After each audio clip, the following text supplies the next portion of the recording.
Hello students, इससे पहले वाले टॉपिक में हम लोगों ने रेडियल एंड ट्रांसवर्स वेलोसिटीज़ के बारे में डिस्कस किया था। आज के टॉपिक में हम रेडियल एंड ट्रांसवर्स एक्सेलरेशंस के बारे में डिस्कस करेंगे। रेडियल एंड ट्रांसवर्स एक्सेलरेशंस अरि एवं अनुप्रस्थ त्वरण, इसको डिस्कस करने के लिए हम लोग पहले डायग्राम को देखते हैं। जो आपके सामने ये डायग्राम है, इस डायग्राम में देखिए ये O क्या है, O पोल कहलाता है, ध्रुव कहते हैं। OX क्या है, इनिशियल लाइन है, प्रारंभिक रेखा है। OX प्रारंभिक रेखा है। मान लो कि इस कर्व पे, जो ये कर्व बना हुआ है, इस कर्व पे t टाइम पर पार्टिकल कहां पहुंच जाता है, बिंदु P पर पहुंच जाता है, बिंदु P पर पहुंच जाता है। P के कोऑर्डिनेट क्या है, r थीटा। तो r क्या हुआ, OP डिस्टेंस, ध्रुवांतर रेखा r, ये ध्रुवांतर रेखा है। तो ये जो अपने पास डिस्टेंस है OP, ये है r, और ये जो इंक्लिनेशन है OP यानी OP OX से कितने कोण पर झुका हुआ है, ये इंक्लिनेशन क्या कहलाता है, थीटा कहलाता है। तो P के कोऑर्डिनेट क्या हो गए, r थीटा। तो बिंदु P पर जो पार्टिकल का रेडियल वेलोसिटी वो है, वो क्या है, u, और ट्रांसवर्स वेलोसिटी है वो क्या है, v। रेडियल वेलोसिटी का मतलब क्या हुआ, अरीय वेग का मतलब क्या हुआ, OP की दिशा में जो भी कण का वेग है वो क्या कहलाता है, अरीय वेग कहलाता है। तो अरीय वेग OP की दिशा में है वो क्या है, स्मॉल u, और OP की लंबवत दिशा में जो वेग है वो है अनुप्रस्थ वेग, वो क्या है, small v, small v। t plus delta t time में पार्टिकल चलता हुआ पहुंच जाता है बिंदु Q पर। बिंदु Q के कोऑर्डिनेट है r plus delta r, theta plus delta theta. यानी ये जो डिस्टेंस OQ है ये क्या है, r प्लस डेल्टा r है, और ये जो इंक्लिनेशन है ये कितना है, डेल्टा थीटा है। तो जो इनिशियल लाइन है उसे टोटल इंक्लिनेशन कितना बन जाएगा, थीटा प्लस डेल्टा थीटा बन जाएगा। तो Q के कोऑर्डिनेट क्या हो जाएंगे, r प्लस डेल्टा r और थीटा प्लस डेल्टा थीटा। अब बिंदु Q पर रेडियल वेलोसिटी की बात करें तो बिंदु Q पर रेडियल वेलोसिटी क्या है, u प्लस डेल्टा u, और ट्रांसवर्स वेलोसिटी क्या है, v प्लस डेल्टा v। यानी OQ की दिशा में वेग ये क्या है, अरीय वेग u प्लस डेल्टा u, और अनुप्रस्थ वेग क्या है, v प्लस डेल्टा v। अनुप्रस्थ वेग है, इसका मतलब क्या है, ये इसकी लंबवत दिशा में है। यानी ये वाला कोण कितना हो गया, ये वाला कोण हो गया 90। अब इस डायग्राम की ज्योमेट्री को थोड़ा सा देखें। जब ये एंगल 90 का है तो ये अपोजिट एंगल भी इसका कितना होगा, कॉम्प्लीमेंट्री एंगल होगा 90 का। जब ये कॉम्प्लीमेंट्री एंगल 90 का होगा तो वर्टिकली अपोजिट एंगल इस ट्रायंगल के अंदर वाला कितना होगा, ये भी 90 का होगा। जब ये 90 का होगा तो देखिए इस ट्रायंगल में, इस ट्रायंगल की बात करें OQ, और जो ये पॉइंट है इस पॉइंट पर पहुंचे तो ये ट्रायंगल बन गया है। इस ट्रायंगल में इंटीरियर एंगल ये वाला 90 है, ये वाला डेल्टा थीटा है। तो थर्ड एंगल, ट्रिग्नोमेट्री क्या कहती है, ज्योमेट्री क्या कहती है, ज्योमेट्री ये बोलती है कि किसी भी ट्रायंगल में तीनों जो एंगल होते हैं उनका सम कितना होता है, 180 होता है। तो थर्ड वाला एंगल कितना हो जाएगा, एक एंगल 90 है, एक डेल्टा थीटा है, तो थर्ड वाला एंगल हो जाएगा 90 माइनस डेल्टा थीटा। तो दूसरा कॉम्प्लीमेंट्री एंगल चेक करें तो बाहर वाला ये कॉम्प्लीमेंट्री एंगल कितना हो जाएगा, 90 प्लस डेल्टा थीटा। तो ये एंगल आ गया 90 प्लस डेल्टा थीटा। ये एंगल हमें क्यों चाहिए, ये एंगल हमें वेलोसिटीज को रिजॉल्व करने के लिए चाहिए, वेलोसिटीज के वियोजित भाग निकालने के लिए चाहिए। तो ये एंगल क्या आ गया अपने पास, ये एंगल आ गया ज्योमेट्री से, ये एंगल आ गया 90 प्लस डेल्टा थीटा। अब रिजॉल्व पार्ट निकालने से पहले हम लोग अपने पीछे की कक्षाओं के बारे में थोड़ा सा देखें तो हम लोगों ने फोर्स के रिजॉल्व पार्ट पढ़े थे। तो देख लीजिए ये एक OX एक्स एक्सिस है, OY क्या है, वाई एक्सिस है, और ये जो F की लाइन है फोर्स की, ये एंगल कितना बना रही है, OX से थीटा एंगल बना रही है। तो जब ये एंगल टोटल 90 का, ये थीटा, तो ये बचा हुआ एंगल कितना हो गया, ये बचा हुआ एंगल हो गया 90 माइनस थीटा।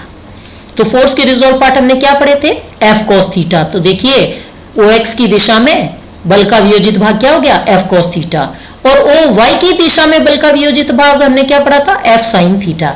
एक्चुअल में वो होता क्या है, F cos 90 minus theta. Resolve part तो वही होता है, उसमें एंगल चेंज, ये वाला जो एंगल है वो एंगल लगा दे, बचा हुआ एंगल लगा दे, F cos 90 माइनस थीटा, तो क्या बन जाता है, F sin थीटा। इसीलिए इसका दूसरा रिजॉल्व पार्ट क्या कहलाता है, F sin थीटा कहलाता है। तो बलों के वियोजित भाग हो गए along x axis f cos theta, along y axis f sin theta, यानी दोनों अक्षों के सापेक्ष वियोजित भाग हो गए, तो f cos थीटा और f sin थीटा। अब इसी तरह जिस तरह हम लोगों ने बलों के वियोजित भाग देखे, अब हम लोग ये रिजोल्यूशन किस में करेंगे, अब हम लोग इस डायग्राम में करेंगे। और ये जो वेग हैं अपने पास u, v, u plus delta u, v plus delta v, इन सब वेगों को हमें क्या करना है, रिजोल्व करना है along OP और perpendicular to OP, along OP और परपेंडिकुलर टू OP। अब हमें क्या निकालना है, रेडियल एक्सेलरेशन निकालना है, ट्रांसवर्स एक्सेलरेशन निकालना है। हम जानते हैं कि त्वरण क्या होता है, वेग में परिवर्तन की दर को त्वरण कहते हैं, वेग में परिवर्तन की दर को त्वरण कहते हैं। इसका मतलब वेग में परिवर्तन निकालें पहले, फिर उसके बाद उसकी दर निकालें, यानी rate of change of velocity is acceleration. तो पहले rate of change of velocity निकालें। इससे निकालने से पहले हम लोग डेल्टा टी टाइम में ओपी के अनुदिश वेग में परिवर्तन देखेंगे। ओपी के अनुदिश वेग में, ये डायरेक्शन हो गया ओपी, ओपी के अनुदिश वेग में परिवर्तन, क्यू पर ओपी के अनुदिश वेग माइनस पी पर ओपी के अनुदिश वेग। बिंदु क्यू पर, जो बिंदु क्यू पर वेग है उनको रिजोल्व करो ओपी की दिशा में, माइनस बिंदु पी पर ओपी की दिशा में वेग क्या है। देखिए क्यू पर ओपी की दिशा में वेग निकालना, क्यू पर वेलोसिटीज क्या है, रेडियल है u प्लस डेल्टा u और ट्रांसवर्स है v plus delta v। u plus delta u को जब हम रोटेट करते हैं ओपी की दिशा में तो कितना एंगल रोटेट किया, डेल्टा थीटा, तो क्या आ जाएगा u plus delta u cos delta theta. इसी तरह v प्लस डेल्टा v को रोटेट करें तो कितना एंगल रोटेट कर रहा है, ये एंगल पूरा रोटेट करेगा 90 प्लस डेल्टा थीटा। तो इसको रिजोल्व करें तो v plus delta v cos 90 plus delta theta, ये आगे सेकेंड टर्म, माइनस ये तो क्या हो गया q पर OP के अनुदिश वेग, माइनस p पर OP के अनुदिश वेग, p की दिशा OP की दिशा में देखें वेग कितना है u, और एक वेग क्या है v, v को जब आप रिजोल्व करेंगे तो u क्या, तो क्या हो गया u तो cos 0, क्योंकि ये तो उसी दिशा में है तो cos 0 इज 1, इसलिए u के साथ कुछ नहीं लिखा है, simple u cos 0 is 1। But v क्या है, परपेंडिकुलर डायरेक्शन में जब आप इसे रिजोल्व करेंगे तो क्या आएगा v cos 90, cos 90 is always 0, इसलिए v क्या हो गया, v का टर्म क्या हो गया, इसमें शून्य हो गया, 0 हो गया।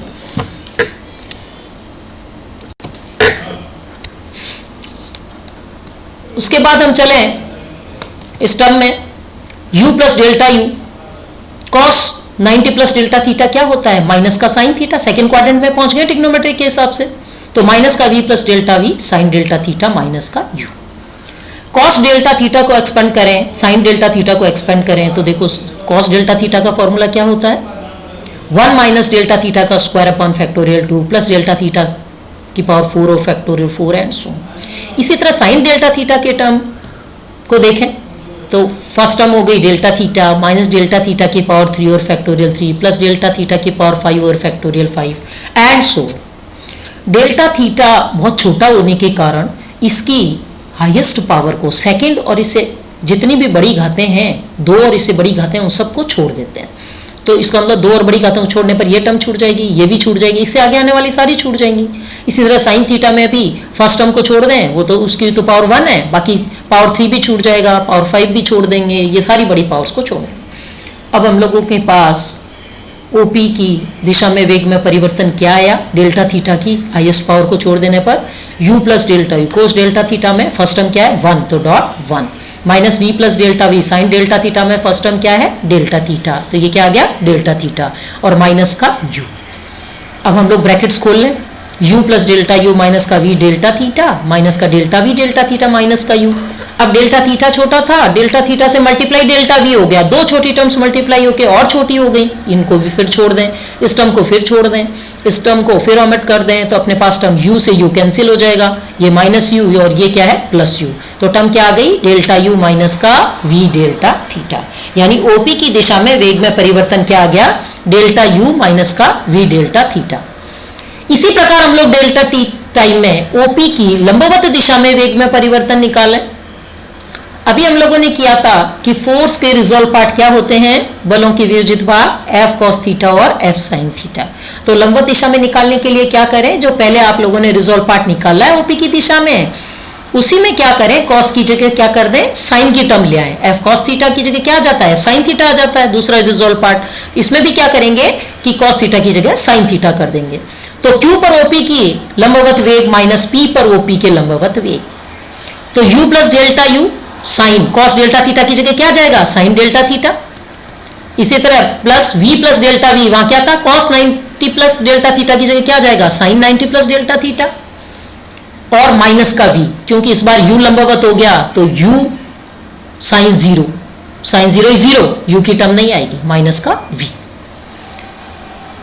अब इसमें देखें U plus delta sine delta theta, sine 90 plus delta theta, trigonometry के अनुसार हम लोग सेकंड क्वाड्रेंट में चले तो क्या बन जाएगा, कॉस डेल्टा थीटा। ये कॉस डेल्टा थीटा आ गया माइनस का V। जैसे ऊपर हम लोगों ने अभी देखा था कॉस डेल्टा थीटा और साइन डेल्टा थीटा में डेल्टा थीटा छोटा होने के कारण इसकी हाईएस्ट पावर को छोड़ दें तो फर्स्ट टर्म क्या बनती है 1, कॉस डेल्टा थीटा की सीरीज में क्या बनती है 1, और साइन डेल्टा थीटा की सीरीज में क्या बनती है डेल्टा थीटा। ये टर्म वापस यहाँ पुट करें, साइन डेल्टा थीटा की जगह first term delta theta, cos delta theta की सीरीज का पुट कर दिया 1। अब ब्रैकेट्स को खोल दें, you delta theta, delta U delta theta, जो ये टर्म आ रही है सेकेंड वाली, ये बहुत छोटा होने के कारण इसको भी छोड़ दें।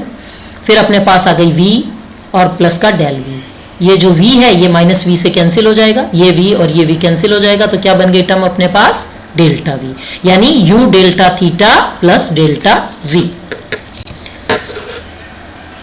इसका मतलब हुआ कि अब हम लोग हमारे पास वेग में परिवर्तन आ गया, ओपी की दिशा में भी आ गया और ओपी की लंबवत दिशा में भी आ गया, और वेग में परिवर्तन की दर को ही तो त्वरण कहते हैं। अब हम त्वरण निकालें तो और ये त्वरण क्या होगा, radial acceleration limit delta t tends to 0, delta t समय में ओपी के अनुदिश वेग में परिवर्तन अपॉन डेल्टा t। तो ओपी की दिशा में वेग में परिवर्तन क्या था, del u minus v delta theta upon delta t। अब लिमिट को सेपरेट कर लें, limit delta t tends to 0 del u upon del t minus का limit delta t tends to 0 v delta theta upon delta t। Limit लें, partial किस में convert हो जाएगा, कंप्लीट में, तो D you upon d T. इसी तरह ये पार्शियल भी कंप्लीट में कन्वर्ट हो जाएगा, तो माइनस का v D theta over d T. अब u क्या है, रेडियल वेलोसिटी है, v क्या है, ट्रांसवर्स वेलोसिटी है। रेडियल वेलोसिटी अरिय वेग क्या होता है, d r upon d t, और ट्रांसवर्स वेलोसिटी अनुप्रस्थ वेग क्या होता है, r d theta upon d t. इनकी वैल्यू पुट कर दें इस वाले इक्वेशन में, तो d upon d t, u की जगह d r upon d t, v की जगह r d theta upon d t, और एक d theta upon d T अपने पास इसमें पहले से ही मौजूद है। तो फाइनली अपने पास रेडियल एक्सेलरेशन क्या बन गया, d two r o d t two minus का r d theta over d t का होल स्क्वायर। ये दो टर्म है एक जैसी, d theta upon d t, d theta upon d t, तो ये क्या बन गया, इसका होल स्क्वायर बन गया। यहाँ हम लोगों ने क्या किया, डी अपॉन डी टी इसको दोबारा डिफरेंशिएट करेंगे, d r upon d t को तो क्या जाएगा, d two r upon d t two, तो d two r o d t two minus का r d theta upon d t का होल स्क्वायर, या दूसरे शब्दों में बोले आर डबल डॉट, क्यों दो बार डिफरेंशिएशन हो गया ना, d two r upon d t two, तो आर डबल डॉट माइनस का आर थीटा डॉट का स्क्वायर, थीटा डॉट यानी फर्स्ट डिफरेंशियल किसका, थीटा का, तो आर थीटा डॉट का स्क्वायर। इसी तरह अब हम लोग निकालें ट्रांसवर्स एक्सेलरेशन, अनुप्रस्थ त्वरण। तो अनुप्रस्थ त्वरण limit delta t tends to 0, delta t time में ओपी की लंबवत दिशा में वेग में परिवर्तन अपॉन डेल्टा t। अभी हम लोगों ने लंबवत दिशा में वेग में परिवर्तन देखा क्या था, u delta theta plus delta v upon delta t। फिर क्या करें कि लिमिट को सेपरेट कर लें दोनों टर्म पे, तो limit delta t tends to 0 u delta theta और delta t plus limit delta t tends to 0 del v upon del t। Limit लेने के बाद हमने देखा कि ये पार्शियल कंप्लीट में कन्वर्ट हो गया, u डी थीटा और d t plus d v upon d t. वापस देखें रेडियल वेलोसिटी क्या होती है, u बराबर d r upon d t, v बराबर क्या होता है, d theta upon d t. u और v की वापस वैल्यू पुट करें तो d r upon d t, d theta upon d t, d upon d t और v का मतलब r d theta upon d T. इसको डिफरेंशिएट कर लें दोनों टर्म को, एक बार r को कर लें एक बार थीटा को कर लें, तो अपने पास टर्म क्या बन गई, d r upon d t d theta upon d t plus d r upon d t d theta upon d t plus r theta को करेंगे तो d two theta over d t two. तो अनुप्रस्थ त्वरण क्या बन गया, अनुप्रस्थ त्वरण आ गया हमारे पास आर डी टू थीटा और d t two plus two d r upon d t d theta upon d t, या r d two theta upon d t two का मतलब थीटा का डबल डिफरेंशिएशन यानी r theta double dot plus two r dot और theta dot, ये दोनों का first differentiation, तो आर डॉट और थीटा डॉट। इसको हम लोग दूसरे शब्दों में इस फॉर्म में भी लिख सकते हैं, ये क्या है r theta dot plus 2 r dot theta dot को इस फॉर्म में लिख सकते हैं 1 upon r d upon d t r square d theta upon d t. इसे डिफरेंशिएट करेंगे तो वापस यही वाली टर्म आ जाती है। तो अनुप्रस्थ त्वरण फाइनली क्या हो गया, इसकी दो फॉर्म है, एक ये फॉर्म है और एक ये वाला फॉर्म है। दोनों फॉर्म में से जहां जो भी जरूरत हो अपने क्वेश्चंस के हिसाब से हम लोग इन दोनों में से जो जरूरत हो उसके हिसाब से इसको ऑपरेट करते हैं। अब आता है हमारे पास एंगुलर वेलोसिटी क्या होती है और एंगुलर एक्सेलरेशन क्या होता है, यानी कोणीय वेग और कोणीय त्वरण क्या होता है।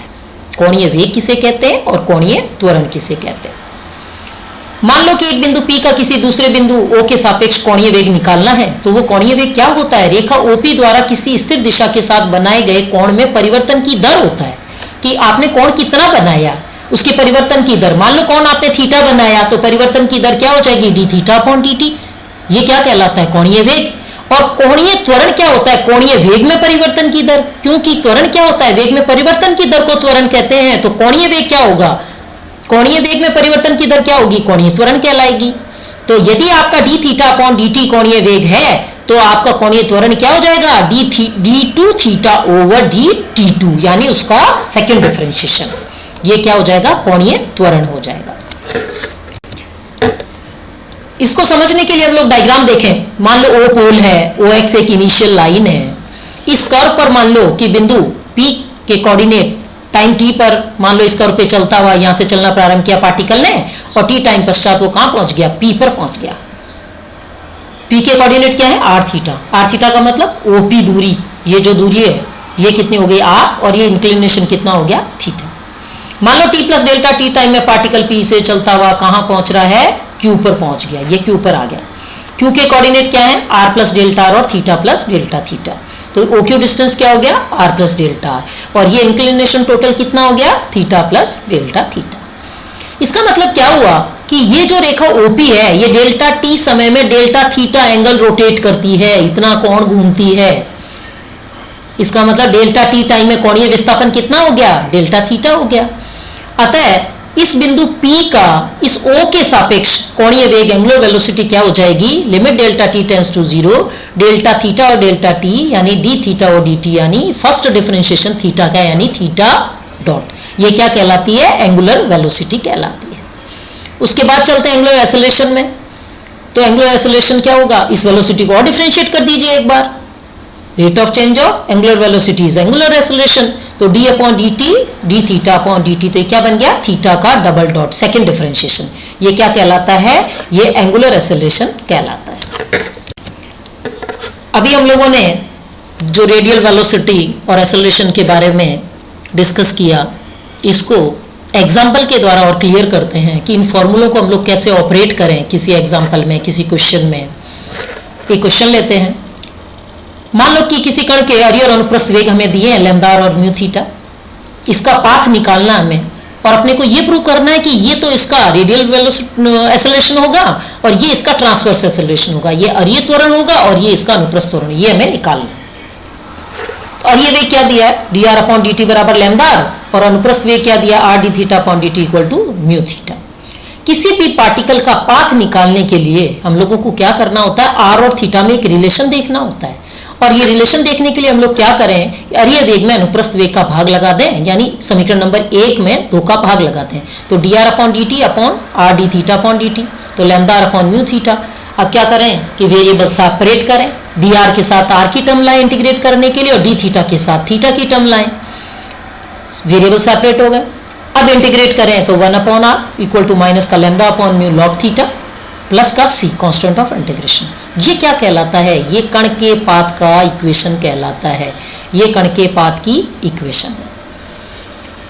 अब सेकंड पार्ट में उसने क्या पूछा है, इसमें पूछा है अरीय त्वरण क्या होता है। ये तो पाथ का इक्वेशन आया, अरीय त्वरण निकालने के लिए हम लोग जो अपना अरीय वेग है इसे दोबारा डिफरेंशिएट करें with respect to t both side. तो इक्वेशन नंबर 1 को डिफरेंशिएट करें तो d2r और dt2 equal to lambda dr upon dt। dr upon dt की वैल्यू क्या थी लैम्डा, तो ये क्या बन गया लैम्डा स्क्वायर r। इसको दे दें इक्वेशन नंबर 3। तो फर्स्ट इक्वेशन अपनी क्या है रेडियल वेलोसिटी, सेकंड क्या है ट्रांसवर्स वेलोसिटी और थर्ड इक्वेशन में किसकी वैल्यू निकाली आपने d2r ओवर dt2 की। अब अरीय त्वरण क्या होता है रेडियल एक्सेलरेशन क्या होता है, फॉर्मूला अभी हम लोगों ने डिस्कस किया था, d2r और dt2 माइनस का r d theta over dt का होल स्क्वायर। वैल्यू पुट करें, लैम्डा स्क्वायर r माइनस का r d theta over dt, इसकी वैल्यू निकालें। इसकी वैल्यू निकालें किससे, इक्वेशन नंबर 2 से। इक्वेशन नंबर 2 से वैल्यू क्या हो गई, म्यू थीटा अपॉन r, और इसका स्क्वायर खोल तो क्या बन गया, mu square theta square upon r की एक टर्म यहाँ से कैंसिल कर दी, यहाँ स्क्वायर था, यहाँ बाहर एक r पड़ा आपके पास, न्यूमरेटर डिनोमिनेटर में से एक पावर कैंसिल कर दीजिए। उसके बाद अपने पास आता है अनुप्रस्थ त्वरण। तो 1 upon r d upon dt r square d theta upon dt अनुप्रस्थ त्वरण का फॉर्मूला हो गया। अब इसमें से एक r को d थीटा अपॉन dt के साथ ले आए, तो r d theta upon dt की वैल्यू क्या थी, ये था अपने पास अनुप्रस्थ वेग। अनुप्रस्थ वेग की वैल्यू क्या थी, म्यू थीटा, ये वैल्यू यहाँ पुट कर दीजिए। उसके बाद म्यू कांस्टेंट है, इसको बाहर ले आए, mu upon r d upon dt दोनों में से डिफरेंशिएट करें, एक वेरिएबल r है, दूसरा वेरिएबल थीटा है। एक बार r को छोड़ के थीटा को डिफरेंशिएट कीजिए, दूसरी बार थीटा को छोड़ के r को डिफरेंशिएट कीजिए। तो म्यू अपॉन r ये बन गया, r d theta upon dt की वैल्यू क्या थी, म्यू थीटा, ये यहाँ वैल्यू पुट कर दें। dr अपॉन dt की वैल्यू क्या थी, लैम्डा r, ये क्या थे, ये अपने को अनुप्रस्थ वेग दिया था, ये अपने को अरीय वेग दिया था। तो थीटा डॉट लैम्डा, ये क्वेश्चन में अपने को वेलोसिटीज दी हुई थी, इनकी वैल्यू पुट कर दी यहाँ से इक्वेशन नंबर फर्स्ट और सेकंड से। इस r को हम लोग अंदर ले जाएं और थीटा इन दोनों में से कॉमन है, बाहर ले आए, तो म्यू थीटा ये क्या बन गया, यहाँ से लैम्डा, थीटा बाहर आ गया, r से r कैंसिल हो गया, प्लस म्यू अपॉन r, ये क्या बन गया अपने पास, अनुप्रस्थ त्वरण बन गया। तो आज के टॉपिक में हम लोगों ने अरीय वेग और अरीय त्वरण को, अरीय वेग और अनुप्रस्थ वेग को काम में लेते हुए अरीय त्वरण और अनुप्रस्थ त्वरण को डिस्कस किया। इसके साथ ही कोणीय वेग और कोणीय त्वरण के बारे में बात की। अब हम लोग नेक्स्ट टॉपिक में इसी को कंटिन्यू करते हुए